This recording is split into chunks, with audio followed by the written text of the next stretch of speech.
செய்திகள் தொடர்கின்றன. புதுச்சேரியில் ரோட் ஷோ நடத்த தாவேகா தலைவர் விஜய்க்கு அனுமதி மறுக்கப்பட்டுள்ள நிலையில் அது பற்றி புதுச்சேரி மக்கள் என்ன நினைக்கிறார்கள் என்பது பற்றி மக்கள் குரல் பகுதியில் தற்போது பார்ப்போம். விஜய் சாரை பொறுத்தவரை ரோட் ஷோ பண்ணி தான் அவர் மாஸ்க் காட்டணும் அவசியம் இல்லை. பாண்டிச்சேரியை பொறுத்தவரை எங்க முதல்வர் ரங்கசாமி அவர்கள் அவருக்கு முழு விருப்பம் இருக்கு. ஆனா என்ன தடன்னு தெரியல. அதே மாதிரி எங்க அதிகாரிகள் புதுச்சேரியில் இருக்கிற அத்தனை போலீஸ் அதிகாரிகளுக்கும் எதை பத்தியுமே கோலப்பட மாட்டாங்க. எவ்வளவு ஜனம் இருந்தாலும் அவங்க மாசா பண்ணுவாங்க.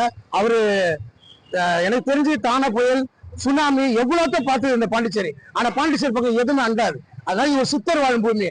எந்த விஜய் சார் வரட்டும், யார் வேணாலும் வரட்டும், இங்க எந்த ஒரு இது எங்க மக்களுக்கு எல்லாம் நல்லதே நடக்கும். ரோட் ஷோ தவிர நீங்க பொதுக்கூட்டம் மாதிரி கிராமப்புறங்கள்ல 20 ஏக்கர் 30 ஏக்கர் இடத்தை தேர்ந்தெடுத்து பொதுக்கூட்டம் மாதிரி நீங்க நடத்துங்க. அது ஒரு மிகப்பெரிய வரவேற்பை கொடுக்கும். மக்களுக்கு எந்த ஒரு இடையூறு இல்லாமல் மக்களும் பாதுகாப்பா இருப்பாங்க. உங்களோட வாக்காளருக்கு நீங்க ஒரு நல்ல ஒரு ரெஸ்பெக்ட், ஒரு நல்ல மரியாதை கொடுத்தீங்க, நீங்க இது பண்ணிப்பீங்கன்னு தான் நாங்க சொல்றோமே. நாங்க பெர்மிஷன் தராததுனால ப்ளீஸ் தயவு செஞ்சு கொஞ்சம் தாங்க. நாங்கள் ஒரு வாட்டியாச்சும் தளபதியை பார்த்தே ஆகணும் நேரில் please. Vijay sir road show நடத்தினா மட்டும் மாசு இல்லை, அவர் வந்தாலே மாசு, அவர் பேரை கேட்டாலே ஒரு மாசு. அவர் இங்கே ரோட் ஷோ பண்ணுறதா சொல்லியிருந்தாங்க. பட் ஆனால் நாங்கள் இது எக்ஸைட்மெண்ட்டாக இருந்தோம். ஆனால் இப்போ கவர்மெண்ட் தரவே இல்லை. ஒரு கட்சியோட பலத்தை பார்த்தோ இல்லை அந்த மக்கள் படையை பார்த்தோ அரசாங்கம் ஏதாவது பயப்படுதா? ஸோ என்னன்றதுதான் நம்மளோட கேள்வி.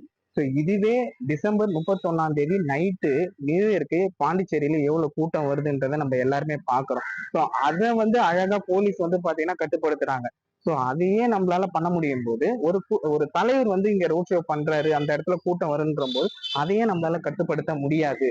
நடிகர் விஜய் அவர்கள் வருவார் என்று சொன்னால் பக்கத்தில் இருக்கின்ற விழுப்புரம், கடலூர், திண்டிவனம் மாவட்டத்தை சேர்ந்தவர்களெல்லாம் இங்கே கும்மியை தொடங்கி விடுவார்கள்.